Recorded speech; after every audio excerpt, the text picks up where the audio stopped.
Section 41. Mahamate again asked the Buddha, Bhagavan, when the Buddha speaks of dependent origination, he speaks of causes and conditions, and does not speak of a self. Bhagavan, followers of other paths also speak of causes and conditions, namely, that whatever exists arises as a result of a supreme deity, or force, or time, or minute particles. When the Bhagavat says whatever exists arises as a result of causes and conditions, is his position the same or different?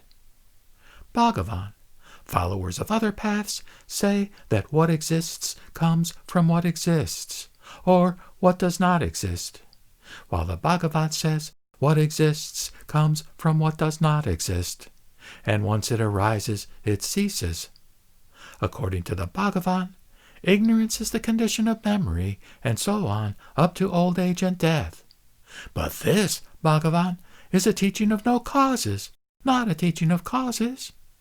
The teaching established by the Bhagavan goes like this: because this exists, that exists. It does not acknowledge a gradual existence. The teaching of other schools would appear to be superior, not that of the Tathagata. And how so?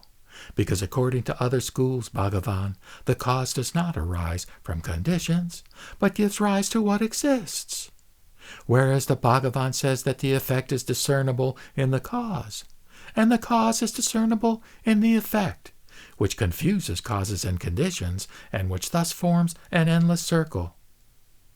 The Buddha told Mahamate, I do not teach that there are no causes, nor do I confuse causes and conditions. Rather, because this exists, that exists. The non-existence of what grasps and what is grasped, and the awareness that these are nothing but perceptions of one's own mind. Mahamate, as long as people cling to what grasps or what is grasped, and are unaware that these are nothing but perceptions of their own mind, it is they who mistake the existence or non-existence of external objects, not my teaching of dependent origination. I have always taught that things arise due to the conjunction of causes and conditions, not that they arise without a cause. Section 42. Mahamate once more asked the Buddha, Bhagavan, is it not because words exist that things exist? Bhagavan, if nothing existed, words would not arise.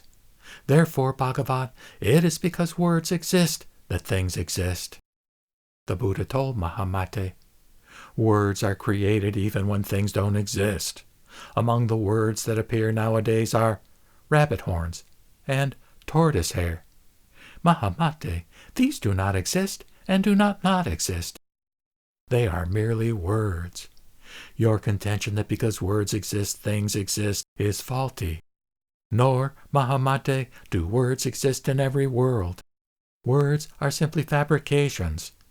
In other Buddha lands, the Dharma is expressed by staring, or by facial expressions, or by lifting the eyebrows, or by blinking the eyes, or by smiling, or by opening the mouth, or by clearing the throat, or by thinking about something, or by nodding. For example, Mahamate, in the worlds of unblinking eyes or gathered fragrances, or in the land of Samantabhadra Tathagata, a simple stare enables bodhisattvas to attain the forbearance of non-arising and incomparable samadhis. Therefore, the existence of words does not mean the existence of things. Mahamate, in this world, such creatures as mosquitoes and gnats and ants and bugs all conduct their lives without words. The Buddha then repeated the meaning of this in verse. Just as space or rabbit horns or a barren woman's child do not exist except as words, such are the projections of existence. Where causes and conditions meet, fools give rise to projections. Unable to fathom what is real, they wander through the inn of 3 realms.